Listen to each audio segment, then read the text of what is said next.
اللہ تعالیٰ کا ارشاد ہے وَإِذْ قَالَ إِبْرَاهِيمُ لِأَبِيهِ آزَرَ أَتَتَّخِذُ أَصْنَامًا آلِهَةً إِنِّي أَرَاكَ وَقَوْمَكَ فِي ضَلَالٍ مُبِينٍ۔ اس وقت کا ذکر سنو جب ابراہیم علیہ السلام نے اپنے باپ آزر سے کہا تھا کیا آپ بتوں کو خدا بنائے بیٹھے ہیں؟ کیا آپ بتوں کو خدا بنائے بیٹھے ہیں؟ میں دیکھ رہا ہوں کہ آپ اور آپ کی قوم کھلی گمراہی میں مبتلا ہیں۔ اس کے بعد آگے اللہ تعالیٰ فرماتا ہے وَكَذَلِكَ نُرِي إِبْرَاهِيمَ مَلَكُوتَ السَّمَاوَاتِ وَالْأَرْضِ، کہ اسی طرح ہم ابراہیم کو آسمانوں اور زمین کی سلطنت کا نظارہ کراتے تھے۔ کیوں کراتے تھے؟ وَلِيَكُونَ مِنَ الْمُوقِنِينَ، مقصد یہ تھا کہ وہ مکمل یقین رکھنے والوں میں شامل ہوں۔ سب سے پہلے تو یہ جاننا ضروری ہے کہ حضرت ابراہیم علیہ السلام کا ذکر قرآن کریم میں جگہ جگہ آیا ہے، اور بڑے ہی عظیم الشان انداز میں اللہ تعالیٰ نے حضرت ابراہیم علیہ السلام کا تذکرہ کیا ہے۔ اور اس کی وجہ یہ ہے کہ حضرت ابراہیم کی جو شخصیت ہے وہ متفق علیہ شخصیت ہے، یعنی چاہے کوئی بھی قوم ہو وہ حضرت ابراہیم کی نام لیوا ہے۔ یہی وجہ ہے کہ قرآن کریم نے حضرت ابراہیم کے بارے میں کہا کہ کانا امتن، حضرت ابراہیم اپنے میں ہی خود انجمن تھے، جیسے اردو میں کہہ دیتے ہیں کہ وہ اپنی ذات میں ایک انجمن تھے، کانا امتن۔ اور امتن کے معنی یہ ہیں کہ امامن مقتدن، کہ وہ تمام لوگوں کے مقتدا تھے۔ یہی وجہ ہے کہ آج آپ دیکھیں یہودی حضرت ابراہیم کو مانتے ہیں، عیسائی حضرت ابراہیم کو مانتے ہیں، اور مسلمان تو مانتے ہی مانتے ہیں۔ اور عرب کے جو مشرکین تھے نبی کریم صلی اللہ علیہ وسلم کے زمانے میں، وہ تو باقاعدہ دعویٰ کرتے تھے کہ ہم ہی ابراہیم علیہ السلام کے ماننے والے ہیں، اور جس طرح ہم مانتے ہیں کوئی دوسرا نہیں مان سکتا۔ اور نہ صرف عربوں میں بلکہ حضرت ابراہیم علیہ السلام اوریجنلی چونکہ عراق سے تعلق، آج کا جو عراق ہے وہاں پر ایک شہر تھا بغداد سے کچھ دور، اس کا نام تھا کلدان۔ تو کلدان سے حضرت ابراہیم علیہ السلام تعلق رکھتے تھے، اور حضرت ابراہیم سے پہلے جو تہذیب تھی یا جو مذہب تھا اس کو صابی مذہب کہتے ہیں۔ یہ حضرت ادریس علیہ السلام کی امت تھی۔ تو حضرت ابراہیم کے آنے کے بعد جو صابی لوگ تھے وہ بھی حضرت ابراہیم کے اوپر ایمان لے آئے تھے، اور ان میں سے ایک تعداد، اور صابیوں میں بھی حضرت ابراہیم علیہ السلام کا بڑا نام رہا ہے۔ تو حضرت ابراہیم علیہ السلام گویا ایک متفق علیہ شخصیت ہیں۔ اس لیے ابراہیم علیہ السلام کا تذکرہ قرآن کریم میں بڑے ہی عظیم الشان انداز میں آیا ہے۔ اور اگرچہ حضرت ابراہیم متفق علیہ شخصیت ہیں، ہر مذہب ان کو مانتا ہے، اور ہر مذہب والے ان کو ماننے کی کوشش کرتے ہیں، لیکن قرآن کریم نے اس کی وضاحت کر دی ہے کہ ما کان ابراہیم یہودیا ولا نصرانیا، کہ ابراہیم علیہ السلام نہ تو یہودی تھے نہ نصرانی تھے۔ یہودی کتنا ہی دعویٰ کرتے رہیں کہ ہم ان کو مانتے ہیں اور اپنے آپ کو اس طریقے سے جسٹیفائی کرنے کی کوشش کریں، نصارہ عیسائی کتنا ہی دعویٰ کرتے رہیں کہ ہم ان کو مانتے ہیں اور اس طریقے سے اپنے مذہب کو وہ جسٹیفائی کرنے کی کوشش کریں، یا مشرکین یہی حرکت کریں۔ اس سے یعنی قرآن نے اس کی تردید کر دی کہ ابراہیم نہ تو یہودی تھے نہ نصرانی تھے، وما کان من المشرکین، نہ مشرک تھے، بلکہ وہ حنیفا مسلمہ، کہ وہ تو ملت حنیفیہ کے اوپر کاربند تھے، مسلم تھے، یعنی اپنی مرضی کو انہوں نے اللہ کی مرضی کے تابع بنایا ہوا تھا۔ اب کوئی یہ کہے کہ بھائی مسلمان تو ابھی آئے ہیں 1400 سال پہلے، یہ دراصل ایک بہت بڑی غلط فہمی ہے، اور اس غلط فہمی کو دور کرنا چاہیے۔ ہم جب یہ بولتے ہیں کہ 1400 سال پہلے اسلام آیا، یہ بھی صحیح ہے، اور جب ہم یہ کہتے ہیں کہ اسلام روز اول سے ہے اس دنیا میں، یہ بھی صحیح ہے، دونوں باتیں صحیح ہیں۔ چونکہ بعض مرتبہ اسلام بول کر ہم شریعت مراد لیتے ہیں، اور ہماری جو شریعت ہے وہ یقیناً 1400 سال پہلے آئی ہے، اور بعض مرتبہ اسلام بول کر دین مراد لیا جاتا ہے، مذہب مراد لیا جاتا ہے۔ تو نبی کریم صلی اللہ علیہ وسلم کوئی نیا دین لے کر نہیں آئے، بلکہ یہ وہی دین ہے جو حضرت آدم علیہ السلام سے چلا آ رہا ہے، اور حضرت شیس اور ادریس اور ابراہیم اور موسیٰ اور عیسیٰ سے ہوتا ہوا نبی کریم صلی اللہ علیہ وسلم تک پہنچا ہے۔ تو آپ صلی اللہ علیہ وسلم اس سنہرے سلسلے کی آخری کڑی ہیں. اس لیے اب اگر ہم اسلام کو دین کے معنی میں لیں تو یہ کہنا کہ اسلام 1400 سال پہلے آیا ہے یہ غلط ہے.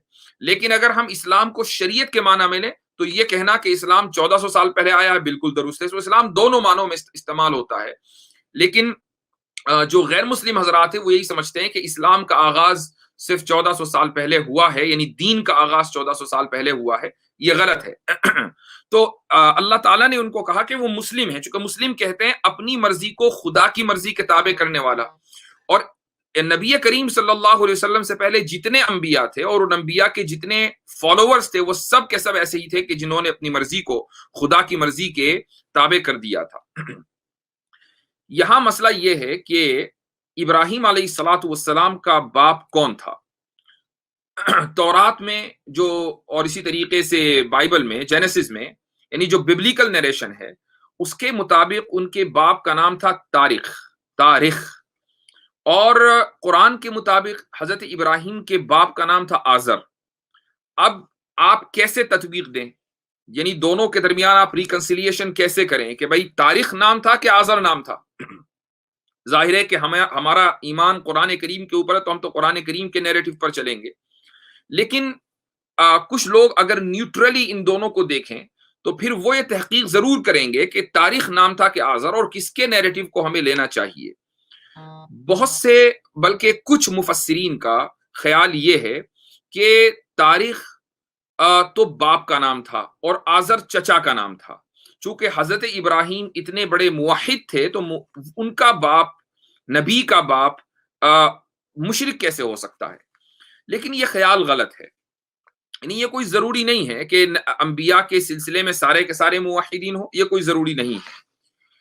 اس کی وجہ یہ ہے کہ اگر نبی کا بیٹا کنعان مثلا نوح علیہ الصلوۃ والسلام کا بیٹا تھا، تو اگر نبی کا بیٹا مشرک ہو سکتا ہے، نبی کی بیوی مشرکہ ہو سکتی ہے، تو نبی کا باپ بھی مشرک ہو سکتا ہے. ہدایت تو اللہ تعالیٰ کے ہاتھ میں ہے. اگر اللہ تعالیٰ ایک بے جان چیز سے جاندار کو نکال سکتا ہے تو ایک مشرک کے یہاں موحد کو بھی پیدا کر سکتا ہے. یہ اللہ تعالیٰ کا معجزہ ہے، یہ اس کا نظام ہے، اس کا سسٹم ہے. اس لیے یہ کوئی ضروری نہیں ہے. تو حقیقی بات یہ ہے کہ ان کے باپ کا نام تاریخ تھا لیکن آزر ان کا لقب تھا. اور بعض مرتبہ انسان اپنے لقب سے مشہور ہو جاتا ہے، بالکل ایسے ہی جیسا کہ یعقوب علیہ الصلوۃ والسلام، ان کا نام یعقوب، لیکن ان کا جو لقب ہے وہ اسرائیل ہے.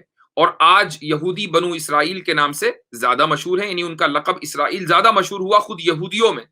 تو بعض مرتبہ لقب چلتا ہے، بعض مرتبہ نام چلتا ہے. تو اسی طریقے سے تاریخ نام ہے اور آزر لقب ہے. تو حضرت ابراہیم نے اپنے باپ آزر سے کہا، اور آزر سے یہ کہا کہ آپ نے ان بتوں کو معبود کیوں بنا رکھا ہے؟ یہ جو آرگیومنٹ ہوا ہے حضرت ابراہیم کا اپنے باپ سے اور اس کے بعد پھر اپنی قوم سے، اس آرگیومنٹ سے پہلے میں ایک چیز اور کہنا چاہوں گا، اور وہ قرآن کریم کی آیت ہے. اللہ تعالیٰ فرماتا ہے وَكَذَلِكَ نُرِي إِبْرَاهِيمَ مَلَكُوتَ السَّمَاوَاتِ وَالْأَرْضِ. یہ آیت نمبر 75 ہے سورہ انعام کی، کہ اسی طرح ہم ابراہیم کو آسمانوں اور زمین کی سلطنت کا نظارہ کراتے تھے. یہ کیا مطلب ہے اس کا، سلطنت کا نظارہ کرانا؟ دیکھیے ایسا ہے کہ ہم سب جو خدا پر ایمان رکھتے ہیں، رسول پر ایمان رکھتے ہیں، تو خدا اور رسول پر ہمارا ایمان بغیر دیکھے ہے. اسی کو ہم ایمان بالغیب کہتے ہیں.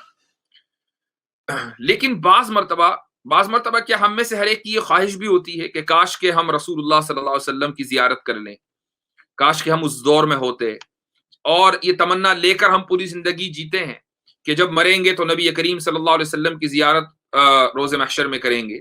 یہ ہر ایک مسلمان کی تمنا ہے. یہ جو لیول ہے، یہ جو سٹیج ہے ایمان کی، یہ ایک قدم آگے ہے. اسی کو آپ، اس کے لیے 3 ٹرمز ہیں قرآن میں. سب سے پہلی ٹرم ہے، اور یہ 2 ٹرمز سورہ تکاثر میں استعمال ہوئی ہیں، اور جو تیسری ٹرم ہے وہ سورہ واقعہ میں استعمال ہوئی ہے بالکل آخر میں. پہلی ٹرم ہے علم الیقین، دوسری ٹرم ہے عین الیقین، اور تیسری ٹرم ہے حق الیقین. ان تینوں کو ایک مثال سے میں سمجھاتا ہوں، اور یہ مثال بھی میری نہیں ہے بلکہ یہ مثال ہے ابن قیم رحمۃ اللہ علیہ کی.